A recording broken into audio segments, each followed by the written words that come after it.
Well, here we are. All right. Can you hear me? I can hear you. I can hear Awesome. you.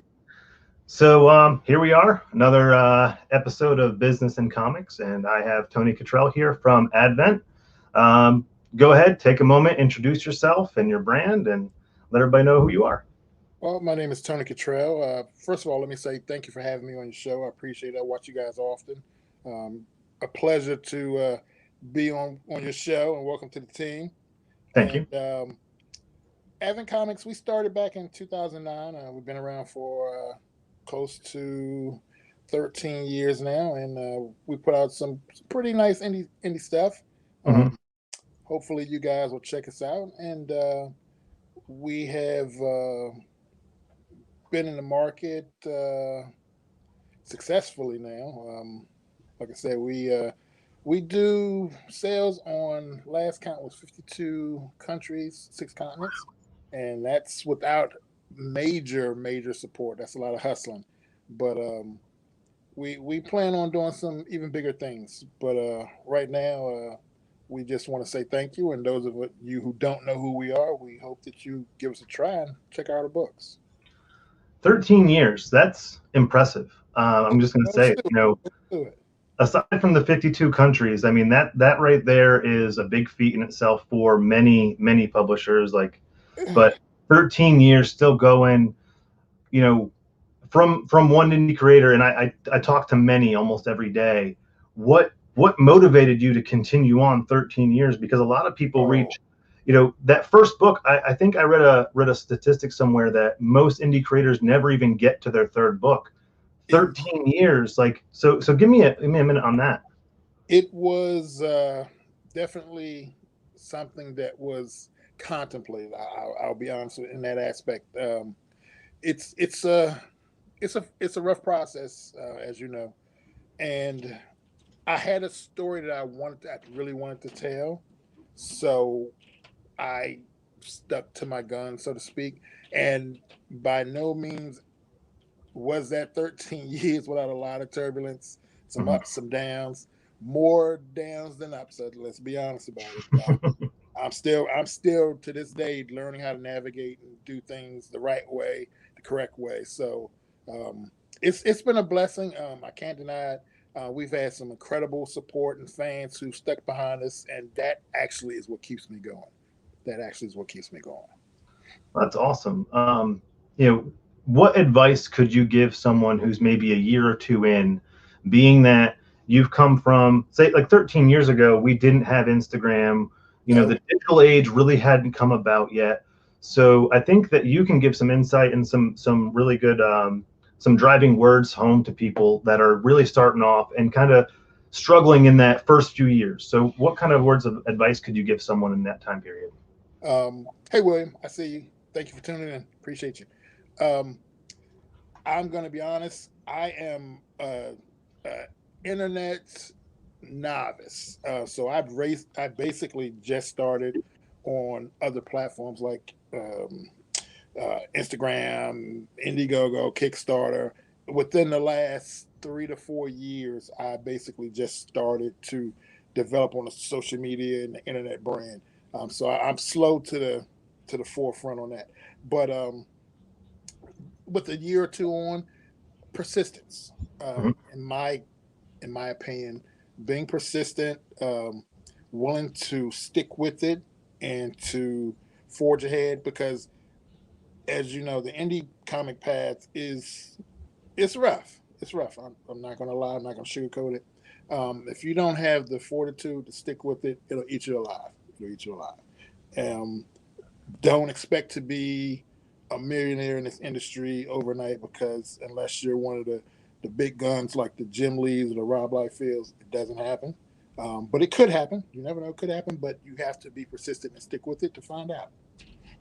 And you say the big guns and the persistence and those things. So I think 13 have been right around 2000, what, 2008. Actually, I started in 2009. I had went to well, my wife and I were out in San Diego for our anniversary, and we were lucky to go to San Diego Comic Con. We met Tyrese, the actor from Fast and Furious and the singer, Hmm. he was in our hotel, and he was like, "You guys going to Comic Con?" I was like, "No." I mean, I'd always knew about Comic Con from being a comic fan, but like, no, we didn't have any plans. He invited us to go, gave us tickets into the show, got us the show, and I went to a couple different stands and saw a couple different people, talked to people, and I went to one particular panel the next day called the Black Panel that was given by Michael Davis, one of the original creators of Milestone Comics. And from there, I was like, okay, I've loved comic books since I was a kid. I'm hooked. I'm doing this. And that's what started. So ever since August of 2009, came and put Advent Comics together, and we've been trying to do it ever since. That's awesome. I think a lot of us start off with that initial Comic-Con moment. I know myself personally, I got started at a Comic-Con. It was 95, I want to say. It was before my freshman year of high school. My father and I used to travel the country every year. So sixth, seventh, and eighth grade, I spent on the road, and he took me to my first Comic-Con when I was in sixth grade, and I got to meet Jim Lee and all the original Image guys. Yeah. And it kind of sparked me then. Now, mind you, I was 10, 11 years old. It wasn't, it was a pipe dream. I went home, I started drawing the X-Men #1, and like I just tried to like do something. I created a couple small characters, and later on in life I took a different path. I was into music I was a professional musician for close to 7 years. And then last year, late 2019, I remembered back to that moment when I met those guys who said, "Hey, we're just going to do it." Yep. And I said, "I'm going to do that." And so it's kind of cool that you kind of share a similar moment where you were like, "Just going to do it." Well, yeah, but that moment is when I decided to do it myself. It wasn't the first time that I attempted to get into comics. The years before were paved with a lot of failures and a lot of rejections. Matter of fact, back in the early '90s, I can't remember the year, but Marvel had this imprint called Epics, where they were actually recruiting out and trying to find the next writers and artists and things of that nature. And I applied to them. And story I had submitted to them got a little traction from some of the editorial staff there. But ultimately, it was a no go. So I'm like, okay, cool. So that kind of put my hopes of ever doing comics on hold. But I've been a comic fan since I was a kid. I would draw my own comics and create my own characters. A lot of characters that you're seeing now are comics and characters that I created when I was 11, some maybe 10, 11-ish. And so I dusted off a lot of those characters. I still keep the old drawings, and I have a character Bible with over 3,000 characters in it. And I still keep that Bible. My wife is like, "Would you throw that thing away?" And I'm like, "No, this is the Holy Grail right here. I can't throw it away. Can't throw it away." But no, there was a lot of failure before there was success, and that's something that hopefully anyone who aspires to doing this will go into the business knowing you should prepare to fail. You will fail at some point. Hopefully, be it sooner than later.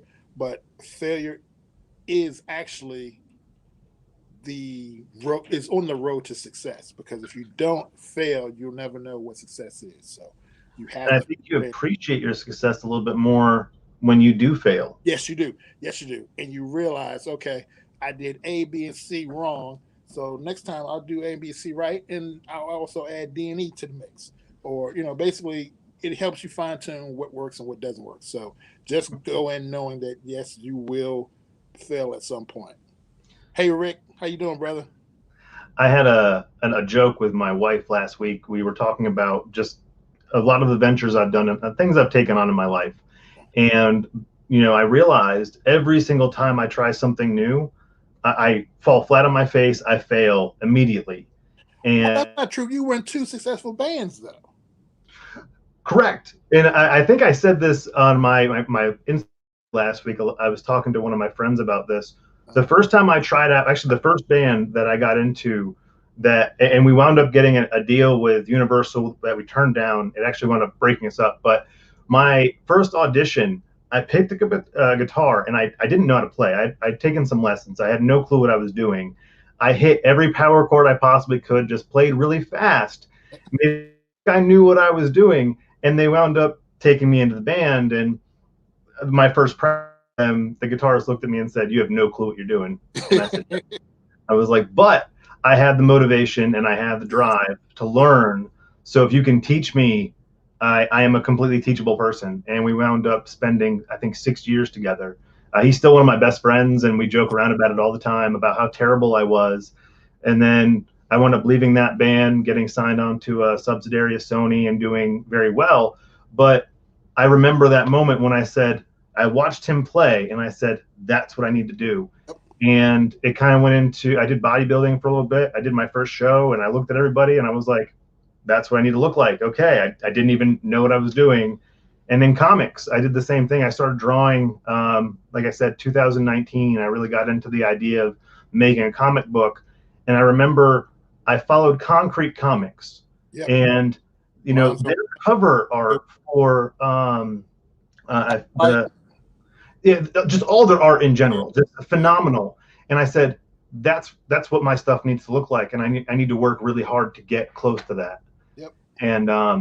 And so I think, you know, I try to tell people that too, because we have a lot of, you know, in the time period we're in with where we're at, I think with indie, there's a lot of people trying to get in and a lot of these questions of like, how do I do that? And it's just do it. You know, you're going to fall on your face. You're going to make some mistakes along the way, but that's the joy of what we do is, you know, if we see someone kind of struggling, I think we have that ability. And a lot of us, especially you know, you reach out and you have a book dedicated to helping people, which I think is awesome. And like, you don't get that elsewhere. You wouldn't get that on a Marvel or an Image group. So, that kind of leads me into something I wanted to bring up. You have the book series we were talking about earlier, where you bring in like other indie characters.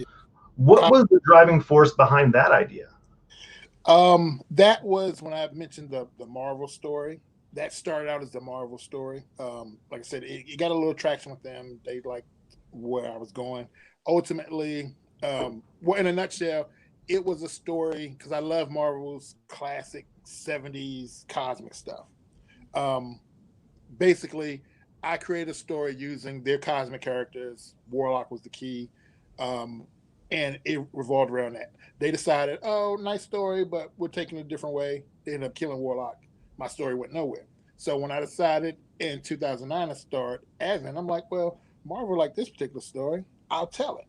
So I changed some characters and replaced, of course, Marvel's characters with my own characters, dusted out the character book and put my characters in. But I didn't want to just tell that particular story.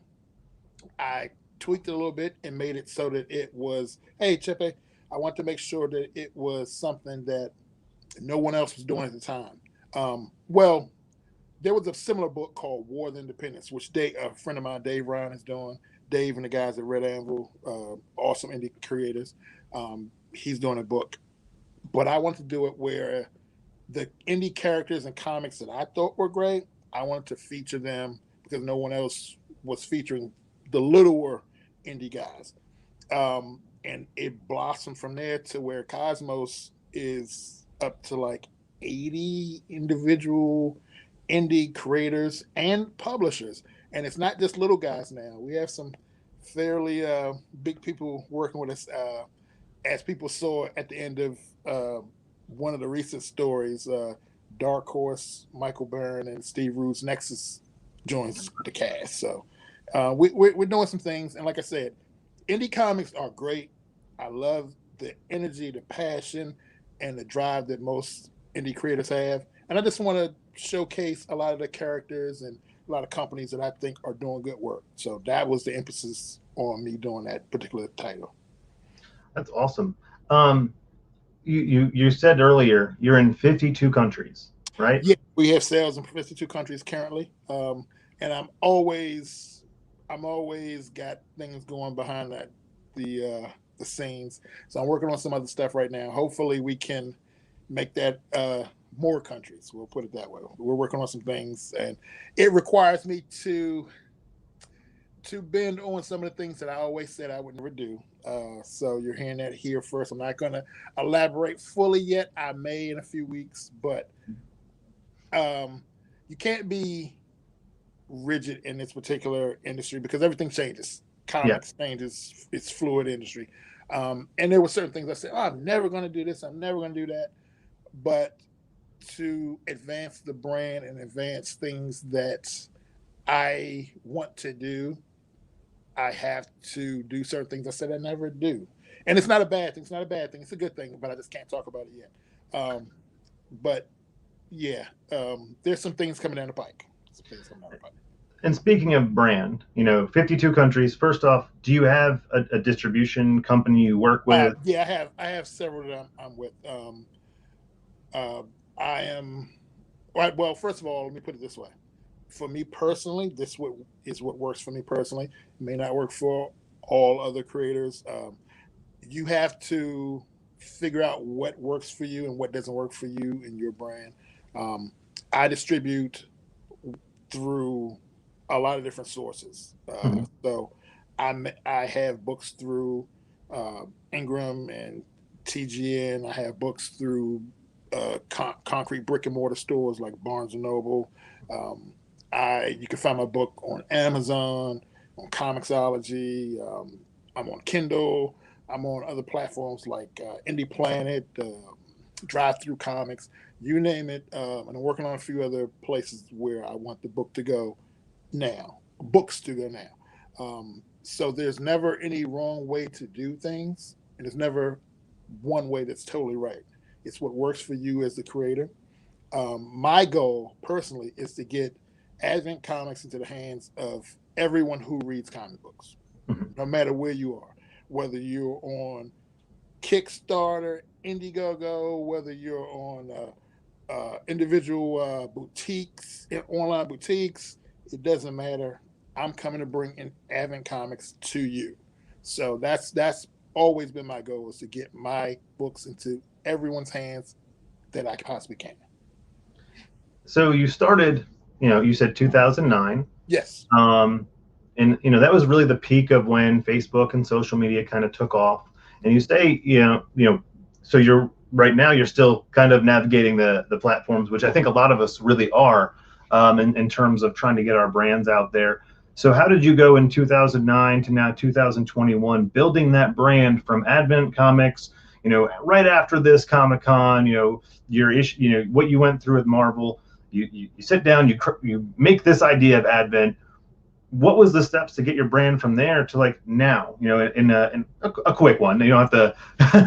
I'm sure it's a long story, but a lot of it, like I said earlier, persistence, and that comes from that 5 mentality that I have.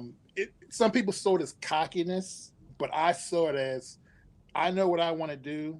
My vision is clear on where I want to be and what I want to do.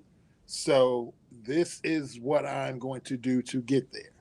And like I said, some people saw it as cockiness, rubbed some people the wrong way. But when I came back from that Comic-Con, I hopped on Facebook, the core team of Advent. I found like 9 artists from off of Facebook. Some of the ones who started with us, and like Ace Continuado, Aaron Mead, Dodi Ika, and basically I built the core around those guys and those artists. Then I branched out and built inkers and colorists, and then I built like entire teams. And all the while, I'm learning myself to do these things, to the point now where I hope that people know what we do and like our work so much that people are in the industry are wanting to work with us. So that, like I said, required a lot of time, dedication, and a lot of elbow grease and hustle. Basically, in a short form, that's what it required. And that's kind of how I took it. I knew I wanted to tell a particular story. I knew I wanted to have that story reach certain audiences, and I knew that I wanted to be in comic book stores. It was just a matter of navigating how to get there. And a lot of that I learned on the fly and as we went along. Mm-hmm. I think there's a lot to be learned in that, because you consistently go back to the elbow grease and the determination And you said something that kind of hits home with me, especially is, people think you're like, when you have a strong work ethic and you're in that pride and confidence in what you're doing can come off as cocky. Oh yeah. Oh yeah. I've heard that plenty of times. Plenty of times. I've heard that my whole life because I've been on my own since I was 13. I'm very proud of where I've come from. I speak very often about my history, and I've been homeless before, and I've come from nothing, and I work really hard for what I have. Brother, that's amazing that you have come that far and you're continuing to grow. So my hat is off to you, and I applaud you for your work. I use these stories of my history to try and motivate and help other people, because I feel like some of us go through and learn things so that we can pass it on to other people, because I don't think everyone can struggle as hard as I know some of us have and still come out to where we are. So I feel like sometimes, I want to use that knowledge that I've gotten. And I see that in like the conversations I've had with you. I really feel you have the same mentality I do, where I've already done this. I've already struggled. I've already fell on my face. Let me help you. Let me enlighten you a little bit before you do that. This is what I learned. So here's some knowledge.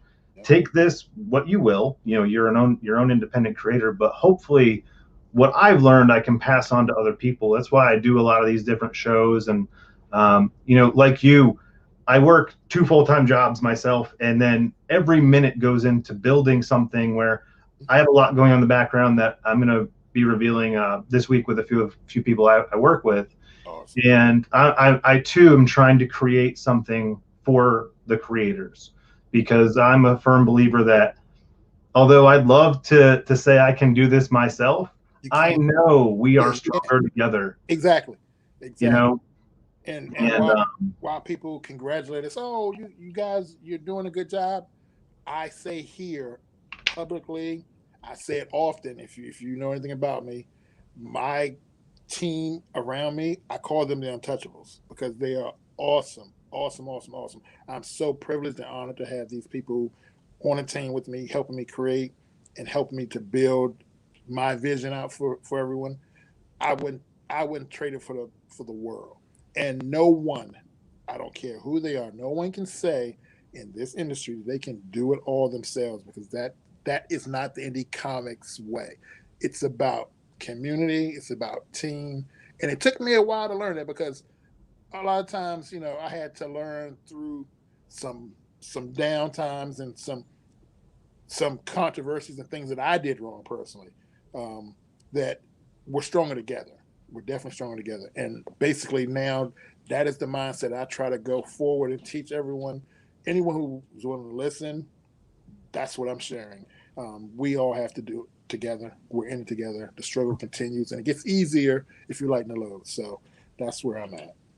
Yeah, I mean, knowing personally, I have a group of friends that I've made, people that 2 years ago I had no clue who they were. Right. And now I'll post something, say I have a Kickstarter or I have something going on, and I have 6 or 7 people that I know share it and are just as excited for what I'm doing that I am. And that's huge. Yeah, right. And you don't get that anywhere else. And I think, we're blessed in this community to have that kind of camaraderie. Yes. When I walked into indie comics, I saw, in my first few months, I saw people like yourself at Concrete. I can name, quite a few of these larger prominent indie titles where I saw like good quality writing, and just that drive and motivation and professionalism. And as an entry-level person, it was very intimidating. And I held off, I did not tread into that territory of like, hey, how are you? I'm excited to be part of this. But you and other people welcomed me with open arms, like, hey, I like your characters, or hey, this is a cool design. And to someone like myself, who I work really hard on this, and it's like, oh, I see the Protectors, for instance, and Regulators. That one, I think I messaged you. It was funny to me because my first sketch of Crit was the Regulators, because I was listening to the song from the 90s, and I really were very tongue-in-cheek, and I wanted them to say Regulators mount up. I wanted that to be like their call. and I totally got shot down by the team, and it was a hard no from them. But when actually Brett from Indie Comics was like, you know, you need to check this book out, and I think I had seen it Yep. previously, and I was like, oh man, like I just got to reach out, and you know, the conversation we had was amazing, and I feel like, you know, I can talk to you on a level now where it's like, hey Tony, I got a question. Yep. Whereas, you know, in other groups and even, you know, I can talk about music, you know, you don't really have that same camaraderie. So my next question, you know, coming up, clearly, you know, like I said, in 13 years that you've been doing this, and even, you know, your previous time working with some of the bigger titles, you know, how do you see that it's changed from, say, 2009 to 2021? What are some of the big changes you've seen, and how has it impacted Advent? Some of the big changes, I want to say the most important change that I have seen is that there are a lot more indie creators now who are getting their stuff out there. With the advent of social media and the internet, creators are not waiting for publishers or uh, the big five to put their book out. They're doing it themselves, and that's a beautiful thing to see, because there's so much talent, so much diversity, so many wonderful stories that are coming out now, and people are just like, I can do this. Let me try my hand at it. And we are being blessed with some of the best indie stuff at the moment. I feel, and I've said this in other places, we are probably seeing like a indie comics renaissance, because no matter what the genre, no matter what the topic, you're going to find a great indie title out there presently that is doing it. Mm-hmm. Artwork's great, writing's great. I mean, you just can't beat it. Right now is a good time to be in indie comics. And Advent Comics has changed because, along with the the movement of indie comics and more people coming into the industry, we've been blessed to work with other people and other people who have just as much drive and as much love for the industry as we do. So I'm just thrilled that we are still here after as long as we've been here. And that's, I can't tell you how big of an accomplishment that is, you know, especially with the resume you have. And for the viewers, how many titles does Advent have out right now? Ongoing, well, we have we have two lines, two major lines.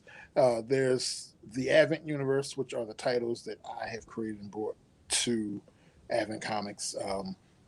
There we have about 25, 26. Then there was my first foray into trying to help other creators. I did something called the Unbound Realms, which is like an imprint, so to speak, for creators who, basically they may have done a Kickstarter or they may have put a book together and were like, what next? Basically, I used Advent's distribution and helped them get to different places like Comixology and comic stores that they may not have been able to get to. So I have a few titles that I did that for. I still do it, but not as often because there are a lot of things that I'm doing presently. But yeah, all in all, Advent has close to 50 titles. I'm going to say we're edging on 50. Edging on That 50. is quite impressive. Yeah, 23 of those are ongoing um, at the moment. And like I said, it all and I'm actually, to be honest, I'm still in the first story arc, so to speak. So all of these titles, when I was creating them and world building, a lot of people were like, "Man, Advent Comics, they never stay with a title. It's always they'll start one title and they start another number one, another number one." I was building the world of Advent, the Advent universe, in order to tell the particular stories that I wanted to tell. So it may have seemed like we were only just popping out a lot of number ones, but we were creating the different pieces of our universe. And now people who've read, you don't have to be a long term reader, but people who read other titles were like, oh wow, okay. So Legend of Vanguard number one ties into Cosmos number five. So they were like, wow, it all fits. It's all interconnected. So like I said, we've been blessed to be able to do different things and be able to take that story that I've put out there and be able to make it a reality. And to have that many titles and in the current state of indie comics, we see this influx of Kickstarter and Indiegogo and, the self-funding or the crowdfunding ventures. You said earlier, you're kind of new to that venture. So with that many titles self-funded, I mean, that's impressive yeah, to me. I still pretty much self-fund my own books. Now I have gone the way of Kickstarter and Indiegogo a lot more recently since I got into it. And there are two main goals that I choose to do that for. The first being when I saw or learned about Kickstarter Indiegogo, I'm like, wow, that is really a great way to get our books directly into the hands of people who love comic books. Mm-hmm. Because they can see your book, they can see what it's about, they can choose to buy it, choose not to buy it, but it's out there for them to see directly. There's no middleman. Here it is. If you want it, come get it. And I thought that was so great. So I had to put our books there and be a part of that. And secondly, the way that I wanted to go about and utilize self-funding. Like I said, I'll pay for all the books, but I'll either use those type of platforms to get a foothold. Like I introduced a new title called Southside not too long ago. Yes, I backed that one. I was thank you, thank you very much, thank you very much. I appreciate you and everybody else who did. I'll put out titles in order to build a following or fan base for it, and it's not so much to pay for it because pretty much anything that I put on Kickstarter is pretty much already paid for, or I self-pay for it. And it takes a lot. That takes a lot. And I recently, I initially was prided in the fact that we weren't hit too hard by COVID. But back in like November of last year, international revenue and a lot of different things kind of started to dry up, and COVID reality kicked in. So we were limping. We were limping for a couple months, but now things are starting to level back off. But I'm not going to lie. I'm going to be totally honest. It was rough from like November to maybe 2 months ago. That's when I was able to start digging out. But yeah, it's rough. Like I said, comics is it's a rough game. You're not going to be a millionaire, and a lot of what you receive, you put back into your work. So keep that in mind. That's my goal, is just to be able to, when I go to the crowdfunding, my personal goal is just to make enough to fund the next. When I go, you're always circling that same fund. So, necessarily, would I love to turn a profit? Yes, but my ultimate goal every time is just to get the book in more hands. So if I have 5 more people this Kickstarter, when I go to Indiegogo over here with these books, I'd like to get a couple more. Speaking on the platform, I think from what I've seen on my end, and I'm kind of still new, I dive in 100% in anything that I do, though. And I think with the Kickstarter and the Indiegogo, it's given people more of that accessibility in a way.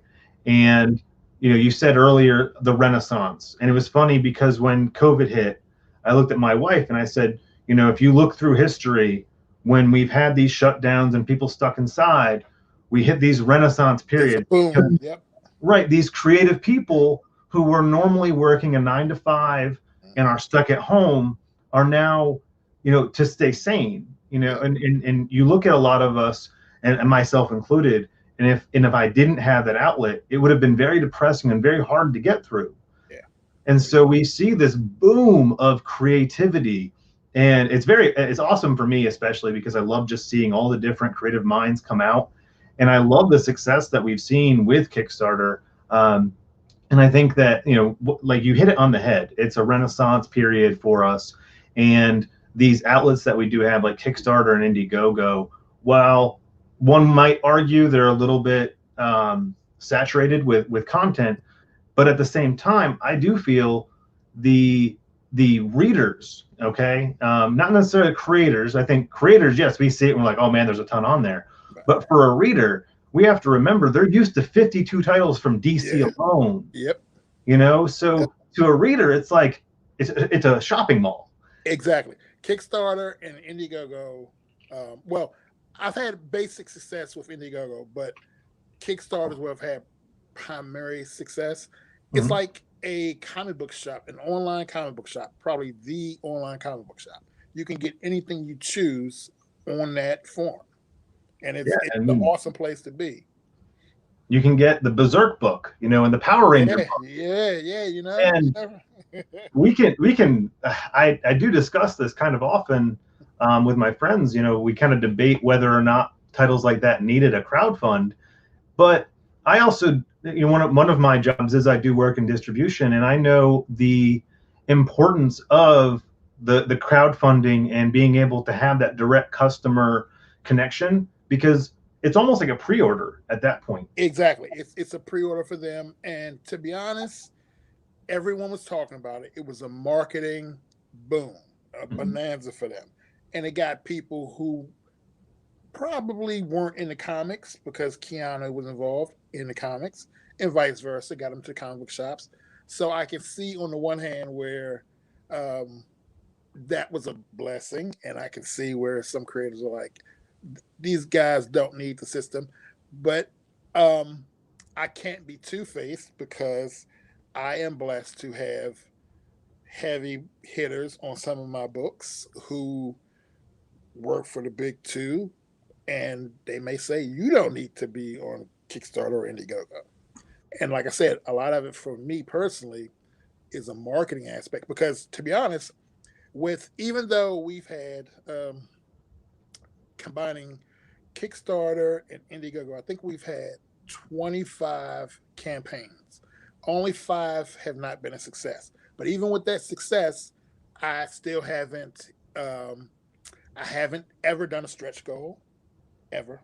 I have never gone over 110 backers ever.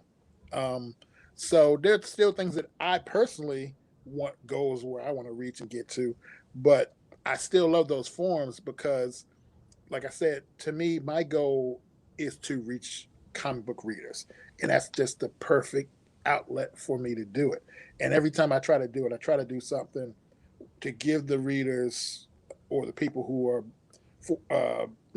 passionate enough about our books to back them, something that they probably won't get elsewhere. I tend to do a lot of exclusive stuff. I do box sets. I might even give comic books that won't only be available only through the Kickstarter or the Indiegogo. So I just want to make it an experience for them. Let them know I appreciate them. Like I said, build fan bases, and hopefully one day we'll get that stretch goal or we'll get that 200, 300 backer limit. But, it's not about that for me. My goal is the 100 people who backed or the 50 people who backed or even just the 5 people who backed. Thank you. My book is in your hands. You're seeing what we have to offer. You're reading our stories. You take the time out to invest in us. And it's just my way of saying thank you. And like I said, I'm happy to be doing what I'm doing. So I love it. And you've said this quite a few times on this live, and I want to point to that. You continually say thank you, Yeah. and I mean it. I mean you it. know that's something that I hear quite often in the indie world, where we have these independent creators that are very thankful for even the one reader, Oh, yeah. Oh, right? yeah. Oh, yeah. And that's not, you go to the comic book store, you buy Spider-Man, that writer, that artist, and they've already been paid. They're on their next 5 different projects. They're not going to get on live and say thank you. And not to say that they might not be thankful. They're clearly thankful for having their job and having their readers. I think it's a little different at the independent level. You said yourself, 110 backers. So when you hit like that 150 mark for you, that's going to be Oh, that's gonna really be awesome. huge. That's gonna be huge. I Right. got to think of a special gift if I ever hit that mark.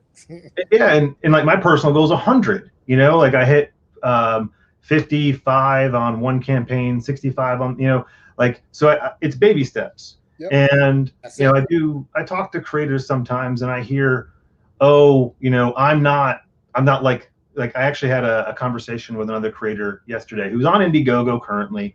Okay. um, and he was like, oh, these guys, like, we were talking about some other creators, and he said, oh, I don't know if I can even consider them indie because they're just really big. They're bigger than me. And I was like, but we're all in this together, Right. and you're on your first book. You're still like navigating this world, right? Don't compare yourself. Never say I'm not on their level, because guess what? Like a year or two ago, they were on in the same spot you were. And so just be proud, and like maybe even reach out and say, hey, like, how'd you get there? Because that's what I do. And he's like, well, I'm only gonna hit maybe like 25 backers. He's funded. He's gonna get funded with 25, which is, and I was like, but that's the goal. Yep. You know, your goal at 25 to get funded, and maybe like, I think my goal was like 500, which we hit with 15, 20 backers. You know, it's like your goal is yours, hit your goal, and then set a new one. Yep. You know, if someone else hits 150, maybe their last Kickstarter they hit 100, and this goal was 150. Indeed. Always learn from the previous work or the previous attempt. I'm going to say something that may sound controversial, but I hope people understand like the context in which I'm giving it. There is no comparison to you as an indie creator. You, Chris, you have no competition. Me, I feel like I have no competition except from the person in the mirror. Not to say that we are better or any great thing. You have to look at it as you're only competing with yourself. If you wrap yourself into what is that company doing or what is that creator doing, you'll never see your full potential. Yep. Don't do that. Don't do that. If you want to be in competition with someone, be in competition with yourself, the man or the woman in the mirror, and say, okay, what can I do today to get better than where I was yesterday? How can I move the needle and go past the point of where I was yesterday? That's how I look at it. I don't compare myself to anyone else because no one else can actually, in my opinion, do what I do. Mm-hmm. I'm the only one who can do what I do. And that's the mindset I address it as. And that's why I said a lot of people took it as cockiness, but it wasn't cockiness. It was, I can't worry about what you're doing over there. You, A, B, or C are doing over there. I have to concentrate on what I'm doing and how I want to build things. To that point, so I've said that in everything that I've ever done. When I was playing music, my bands, we would play these, you know, and we played Warped Tour. We played with some of our favorite bands growing up, you know. Play some big places. Yeah, and I don't like to go that route because it distracts sometimes. But I was relatively successul in the music industry, and I got to places that I dreamed about. You know, I actually about four or 5 years ago, I actually was given 3 days to live, and the mortality hit me, and I said, you know what? There was only one thing. There are two things I didn't do. I wasn't married and had a kid, and I didn't get to go to Italy. 6 months after that, I was married, and I have a stepdaughter, so I kind of cleared two with one. But at that point in time, I said, you know, I crossed off most of my bucket list, and I did get to accomplish a lot while I was in the band. But one thing my band tended to do was, and we were young, you know, we started when we were like in our like 19, 20, we went to like 25, 26. And one consistent thing was we would see our friends or like other bands that we liked doing a certain style or moving in a certain direction. And I kept having to say, no, don't pay attention to them, because then we're going to be like them. We need to continue doing what we're doing. And like, you know, I said before, I did some bodybuilding for a while, and my friends were always like, oh, you know, like pay attention to this guy. No, because genetically I'm different. I'm a different person. I'm going to look at myself. Indeed. And in comics, I personally can't pay attention to anybody else because my story is not like anybody else's. Exactly. Right. So if I say, hey, this guy's doing something cool, well, so like, you know, not being cocky about it, but I feel like I'm doing something cool because, you know, I have a campaign where, and the whole reason it turned into a book was because we played one session and a bunch of guys that hadn't hung out in 10 years spent a month talking about what happened in the one session. And I said, you know what? We're all super critique, like we critique everything. You know, we will talk 3 hours about the problems with Star Wars, Mass Effect, like all these franchises we will rip apart. And so I was like, if we're this invested in our story, it's only gonna get better. And I was like, I need to draw this, and I drew it for them. I didn't draw it for anybody else. I said, I'm gonna draw it for them. Yep. And then when I did it, they said, oh, we need to share this. Yep. And then other people enjoyed it. And so, and this is something I say a lot because I learned it in the music industry.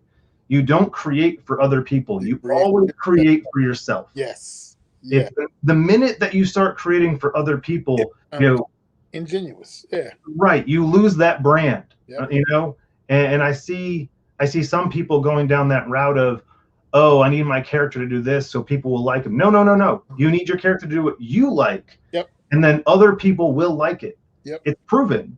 You know, if one person likes it, there's going to be 10 other people that do. Yep. Too true. And we got a comment for you. Spitting that industry knowledge. Oh, well, thank you, Horseman. Appreciate you. You know, and I think that's a big piece of advice that I try to pass on to people is always create for yourself. It's good to get feedback from your friends and family. I think that's very important for all of us to get that, you know, that feedback. I joke around when I first started drawing, you know, I've only really been artistic for a year and a half. At least you can draw. I can draw stick figures in small bodies. I didn't have a lot of money, and I knew that you know, we were trying to buy a house. We had hit some troubled times, and I'm blessed. You know, where I'm at now is you know, threefold. I look back and I count my blessings every day when we pray. And but at the time, I knew that if I went to my wife and said, "Hey, I'm going to pay someone to draw this," I would have been divorced in a heartbeat. And so I just started drawing, and my wife is extremely talented. I mean, and so is my daughter. My daughter can see a picture and then she'll draw it, and you couldn't tell the difference. And so I started down this route artistically, and her mother is an art teacher, so I would show my art to them. Born and bred, yeah. And my wife was like, "You don't know how to draw a crotch, do you?" And so she taught me a lot about anatomy. And if you actually look through, and I love this about my title, this is something I am very, you see me grow as an artist. Yeah, you can see the progression. And someone had asked me, "Are you ever going to redraw that book?" And it dawned on me, I was like, maybe I should, because I am a better artist now. And my team was like, "No, don't," because, you know, one thing that was inspirational to us was One Punch Man. One Punch Man, when it started, was the same way. It was really rough to look at. And they were like, but as it progressed, so did his talent. And then you get the reader gets to watch you grow. Yep. And so I was like, okay, you know, if that's how we want to be perceived, and that's what we want as a team, you know. And I went to all my guys don't know how to draw. They, you know, they play D&D with me. And they were all like, no. Like, I think it's really cool to be able to watch you grow with our story. That's cool. And I hope that readers get to see that, you know, like I really hope they get to see the work that I'm putting in every book. I just finished the end of book 3. I just put some final touches on it. And every page, I didn't go and look at, you know, some of my favorite books. You know, Spawn to this day is probably still one of my favorite titles. It's very inspirational because of the story behind the 300 books. You know, this Todd McFarlane is a huge inspiration for me. Big time. And I got my Spawn figure last week, actually. Oh yeah, like, and he's still kicking it out. He's still doing it, and he's still preaching the same thing. Yep. And like, I look at that and I say, you know, every page, I'm not gonna go to Spawn. I'm not gonna go to these other books for inspiration. I'm gonna say, what can I do better on this page that I didn't do on this page? And I hope when people pick this book up that they see that progression, and you know, it's stuff like that we get in the indie comics that you don't get in the big ones. True. And we got some cool comments in here. I want to shout out to everybody. Our comment section has been blowing up, and I appreciate everybody in there. Thank you all. Appreciate you. It's really, really awesome, you guys spending your Sunday night with us. Fabio, thank you for commenting, brother. Yeah, he's a cool guy. I like. He's doing amazing stuff over at Wingless Entertainment.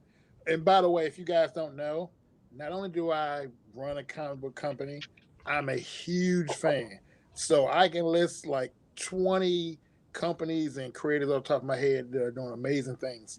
That's why I say, Chris included, please support them because they are doing the most amazing stuff. Like I said, I'm a fan of comics as well. So I personally support these guys, and hopefully you guys can support them too. Hopefully with your dollars, but if not with your dollars, with shares and word of mouth and blowing their work up, because that is what's needed. So please keep it up. Hey, Joe, what's up, brother? I gotta say about like his work on Wingless. I'm a digital artist. I had some heart. I've been clinically pronounced dead 3 times. And so I've had some heart issues in the past, and digital work allows me to, if I'm having some issues one day, at least fix them. Traditional. Take care of yourself, brother. Take care of yourself. You first. We want you around to tell more Oh, stories. I don't think I'm going anywhere anytime soon. No, My no, doctor said I'm doing well, but good, good. some days I'll shake a little bit. Okay. But I watch his work, and the traditional artists really are a huge inspiration for me, because the artwork he posts is amazing. And I'm really close friends with Jason, the creator of the Convictor, and he's 100% traditional. And I look at those guys and I'm like, I would love to be there. I know pencil wise I've tried, and I'm like, on a bad day for me it's going to be tough. So like watching those guys with the traditional art, that's like a huge inspiration for me. I love watching it. So Fabio, love your work. Wingless is great. Really looking forward to their second book. All the artists out there, they had, like I said, I can draw a stick figure and I can draw rudimentary anatomy to get the artist to know, okay, this is what I want to convey. But I mean, the art, I mean, it's all interconnected, but the art and the talent and dedication it takes to put those visions out there, it's amazing. It's amazing. We are truly in a wonderful age right now to where so many different talented people are just stepping up, and that's just not on the pencil side of the game or the digital art side of the game. The inkers are coming up, the colorists. I mean, I've seen some dynamic colorists, and I've even seen letterers. People say letterers, letterers will make or break a book, and there are some extremely talented letters out there like Letter Squid, Christian Doklemansky, Oren Kramick, Sean De Pascal. There's so many awesome people out there doing it. Francisco Zamora. I mean, you got some guys that are really killing it. Jerome Gagnon, Yep. Lucas Gattoni. They overlooked that like a letterer is really a graphic designer, because Heck yeah! you've got to. And I lettered my first few books, and I actually awesome. I'm Terrell. Thank you. Myself. My first book, I learned a lot. I did it in Procreate, and then I found Clip Studio, and I was like, okay, we're moving strictly to Clip because I love the way it's organized. I can set my presets on there. And Terrell, who's Boulder, he's been bugging me like, man, I really want to help, but I can't draw. So hey, I'm going to learn how to letter. And this guy, he's got some good graphic design knowledge. And so for Christmas, I bought him Clip Studio. I was like, hey, here you go, put it on your computer. Awesome. And so he's like, I'm going to re-letter issue 1. That's what I want to do. That's awesome. And I sent him some tutorial videos, and I'm really proud. We're actually re-releasing that. That was part of the Indiegogo. Ooh. And I'm really proud of him because, a guy who, he doesn't have to contribute. He's a writer and he writes his character, and he took on lettering, and I said to him when he took it, I said, I look at lettering more importantly than I do even my own artwork, because that's when people are looking, like they're reading the letters, and I think and I've seen it in a lot of books, I think a piece of advice that I give people when I look at your book, the artwork might be great, but if the letters, like if you got this big bubble and you could that can throw off the entire experience. Yes. It can. Now, to that point, I do stress that some of the manga style books that is a stylistic choice. Right. So if it's your style, that's one thing. But I do think that some people overlook the quality of a good letterist, and an average letterist is like $10 to $15 a page, very, very affordable. And especially if you get the right person on the job, it's going to make your book pop. Yep. I know one of the critique points on indie comics, we do look at lettering. That is one thing when we review a book that we look for, and so it's important. And I for especially a new person in the industry, when I started, I didn't realize the importance of it, and I went back and fixed it. Yeah. I am remastering a couple books right now that I'm going to re-release, only because there's certain things that, like I said, I want to put out a good product to people who take their time and their money and invest it in us. So I don't get everything right. I don't claim to, but I'm going to leave you with one or two things. You're going to say, hey, that's a good book, or you're going to say, this guy got a lot of passion, and I want to keep seeing what he's doing. So I promise to give you those two things. Like I said, I don't always get it right, but I'm gonna try. I'm always gonna try to get better. So stick with us. Yeah, I hear that again so much in our industry, and it's such a great thing to hear. I'm gonna get better. Yep. We don't hear a lot of the I'm the best. I've seen some, there's some people that are very proud of their work, and more power to them. But I see a lot of us willing to grow and willing to take that critique. When I see someone, hey guys, I sent the books out, please let me know what you think. Okay. And in these creator chats, I do see some people giving very good creative criticism. And one quick important thing to anyone who is involved in this industry, I have to say one important thing before I forget. When you put out your book, it may be a work of passion. You may have poured your heart into it, worked 20 years on a particular book, and it may not do what you want it to do, or people may not like it. Don't be intimidated by it. That happens. It happens to everyone. Like I said, you have to fail before you can walk. And just the pure honesty of it all, not everyone likes everything. So not everyone's going to like your stuff. Do not be deterred by it. Keep moving forward. Keep telling your story. Keep putting your vision out there. But just be prepared. Not everyone is going to like everything you're doing. And that's okay. That's okay. Like I said, but just keep doing your thing. And I think it's important too to set some goals. So if your goal is maybe to reach 5 people, I think that was when I first started. I said, I just want to reach 5 people. There you go. As an independent creator, someone just stepping into the scene, to me, if 5 people enjoyed what I did, I said, okay, cool. Book, maybe it'll be 10, and then so on and so forth. And talk about critique. I say this, that my father, if you ever read the book Cry for Dawn, I have. Joe Linsner. Yeah. So my dad was friends with him. My dad had done some work with him. My dad is arguably one of the. He lost use of his finger. We collect reptiles, and we had a reptile. One of his lizards bit him. Yeah. And ripped the muscle out of his finger, and so he doesn't really draw as much anymore. I've been begging him to get back into it, but he phenomenal. I mean, he can take an airbrush gun and literally he painted the predator's face, and you couldn't tell that it was airbrush. Wow. And so he read my books, and he called me on the Indiegogo, and he said, "Hey, when are you going to be to the point where you don't need to do these crowdfundings anymore?" And that hurt me a little bit, because I was like, well, I go there for this reason. And he said, well, to me, I'm an older guy. To me, it just looks like you need money. Why don't? He's like, why don't you just do it? You're doing the artwork yourself. Right. And it kind of hit me kind of hard on that one, and I had to educate him a little bit how that works. And then he goes, well, maybe one day you'll just get bigger. And when he read the book and he called me and said, hey, it's kind of cool, I'm looking forward to the next one. That's cool. And then he read the next one and said, hey, this one's really cool, much better than the last one. Cool. He's over the moon with that one. I was. My dad's a military brat. He grew up on air bases, so what you get is what you get. And those critiques, when are you going to get to this point, made me realize, hey, I would love to not go to crowdfunding for a book.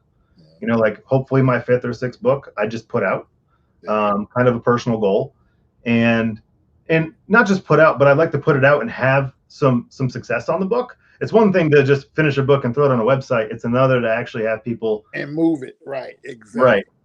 Exactly. Something I am relatively proud of is my first Kickstarter. I say this a lot. My first Kickstarter failed, and I try to give this information to a lot of creators. I went to Kickstarter. I didn't know anything. I just said, hey, book up there, and it's supposed to fund. That's the, but you put it up there, it gets funded. People like your stuff, and they just give you money. That's. And I was like, that doesn't sound right. But hey, if you say that, then cool, I'll put it up. And I think I hit 35 people, and we didn't fund. And so a friend of mine, he messaged me on Facebook and said, "Hey, you're doing comic books now?" Yeah, I'm going to try and do that. He goes, "Well, you're the type of person that you put your effort into it, it's going to be good. So what do you need?"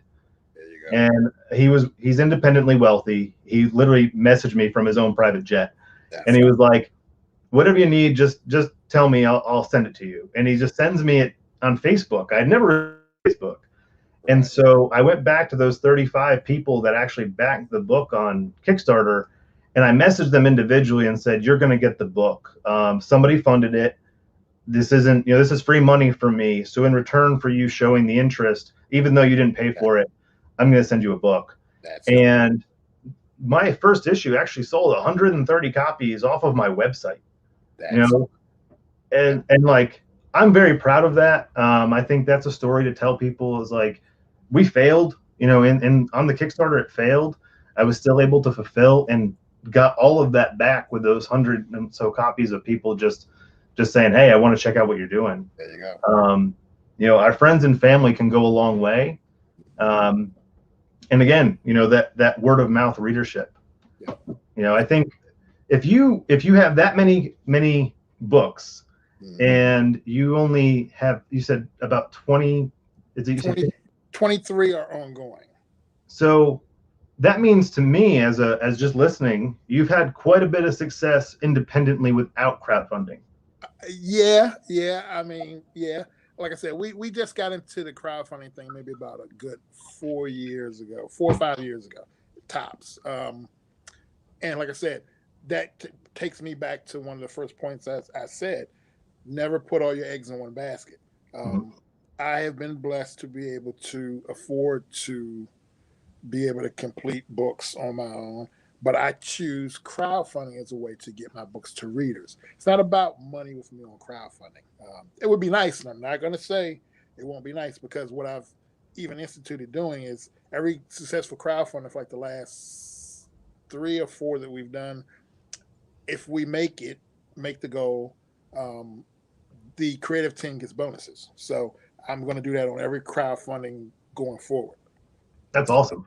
Yeah. So the guys love it. And that also, it builds morale, and it builds a sense of, we got to get this book to be nice so that people will like it. Basically we get that bonus. But I put out a lot of our books myself. And like I said, I've been blessed to be able to do that. But everything happens in its own time. Don't rush it. I mean, not everyone can do that.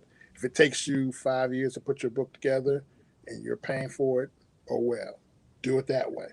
If you need help by Kickstarter, do it that way. Just know there's no right or wrong way to do it.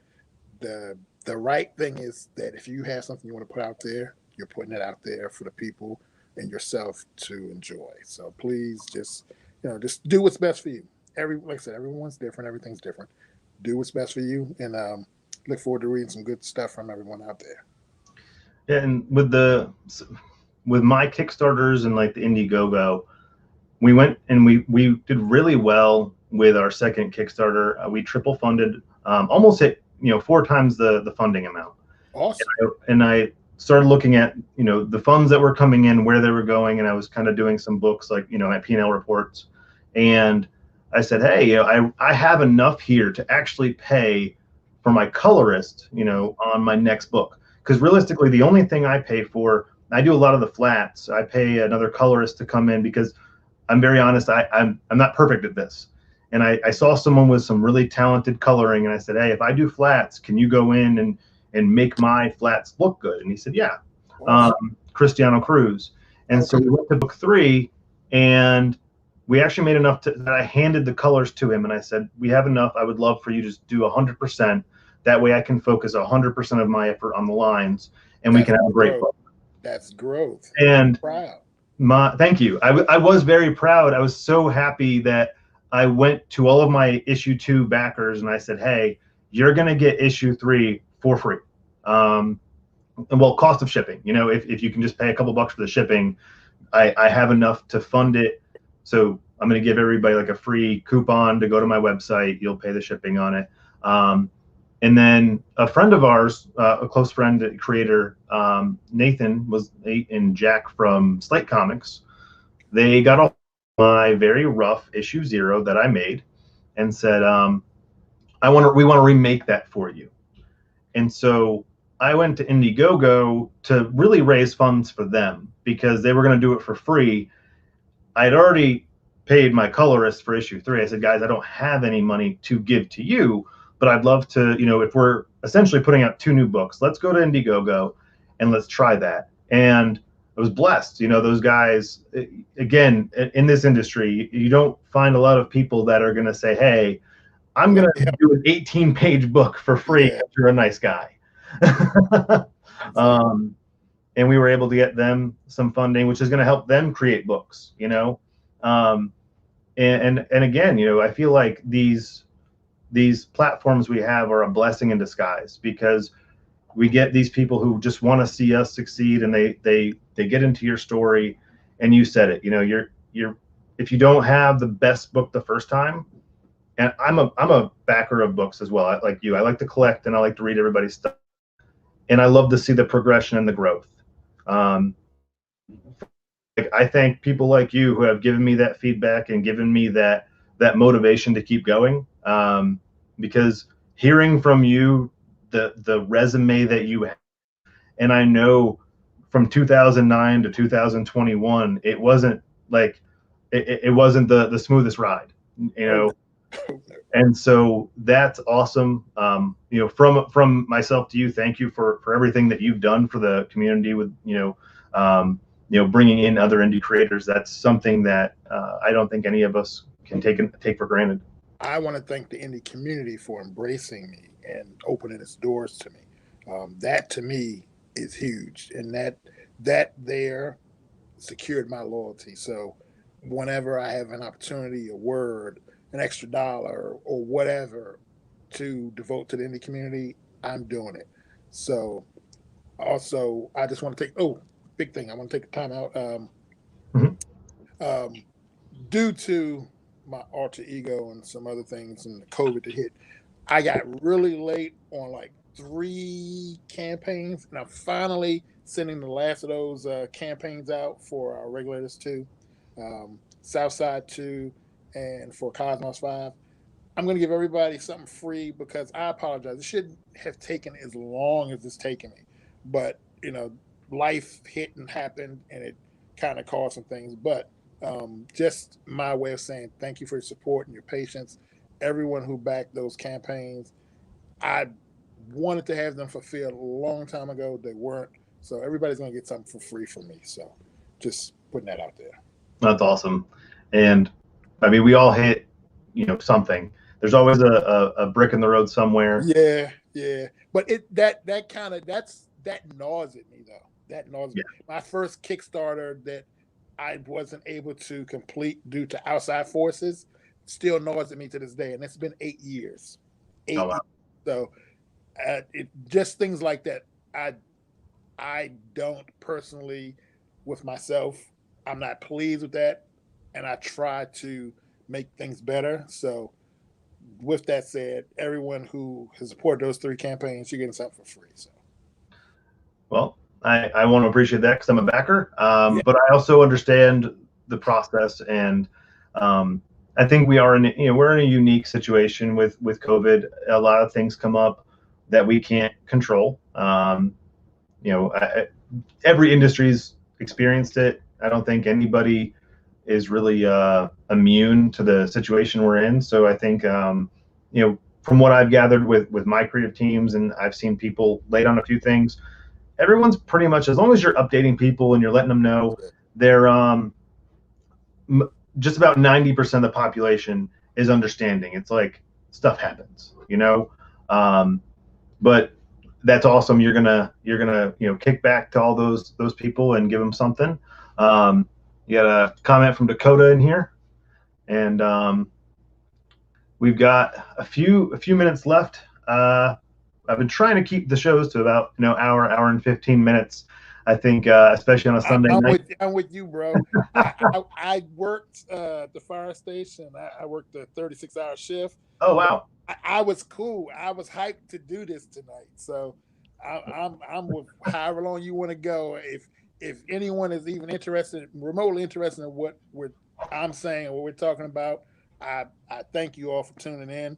Like I said, I'm a novice at interviews and stuff, but I enjoy just being able to talk to people and to talk comics. So I love it. So thank you all for tuning in. I got nothing to do. Few things I'm good, maybe. brother. So Hey, how you fans feel about it? If you guys want to talk some more comics, I can do a Q&A on the spot. let me know. We can do it. I'm in. we'll continue talking to everybody in because I know there's a little bit of a delay and everything. Shoot some comments, some questions in the box if you've got them. If not, I can question for both of you. Here we go. We've got a question already. I don't know if it all shows up, so I'll try to read it. Do you think with the explosion of Kickstarter comics, it's helped the industry as in relation to retailer needs and/or conventional distribution? I work in distribution, so I'll touch base on that. I'll let you go first, Tony. From what I hear from my friends in the comic shops, they don't really tend to like our Kickstarter effort. But I try to sweeten up the pot for comic shops that I do deal with outside of Kickstarters on a regular basis. I have what's called a retailer HQ program. So comic shops who sign up for our program and that sell our comics in their stores, not only do they get discounts and such, but I give them exclusives and different things for in-store promotions and such that they say really helps. But a lot of them don't prefer the Kickstarters that we do because they feel that, okay, the fans who back the Kickstarter are already getting it. What can we get afterwards that would be appealing to bring readers into the store who've already gotten the book? And I understand their points of view on that. But I try to do different things. And like I said, I may do different tweaks to the book to where the comic stand version is different than the Kickstarter version. So that is kind of how I approach it. But a lot of our friends in the retailer end, they tend to stay away from Kickstarters. And on my end, I talk to retailers Monday through Friday, 7 a.m. to 7 p.m. That's one of my jobs.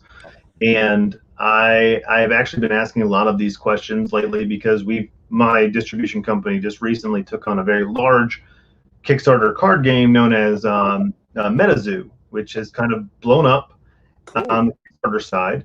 And so as I'm discussing and we're making sales plans and I'm talking to these wholesaler companies, one of my questions is, what do you feel about Kickstarter just in general? I talk to comic book shops.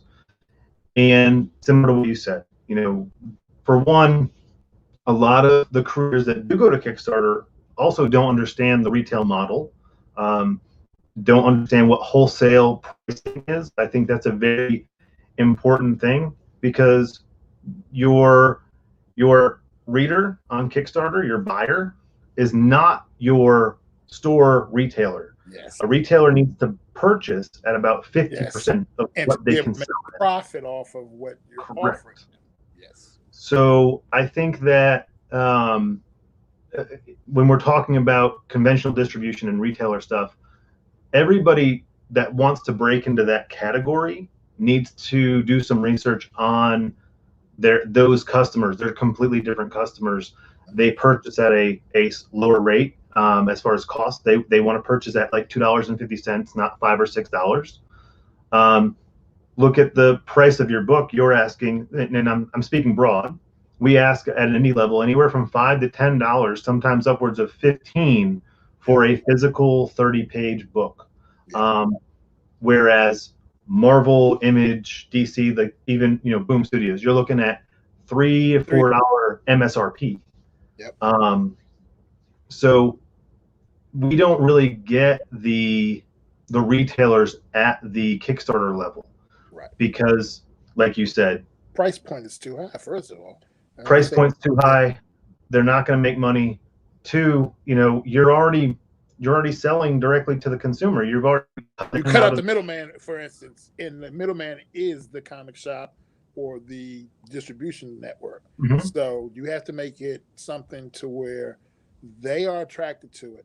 I can't remember who it is, but I saw someone had a very nice Kickstarter package, maybe like 60, 70 books, in-store promotion, stuff to go with it, posters. And I think they priced it at maybe like 30, 40 bucks. Something like that, you may turn some heads with some comic book shops. And you've got to do for them. You said this. Yeah. A retail exclusive cover, yeah. Whatever it might be that you can do, but also, I think on our level, on the indie level, look at the quality of paper you use, because we print on usually higher quality paper because that's what we want to provide.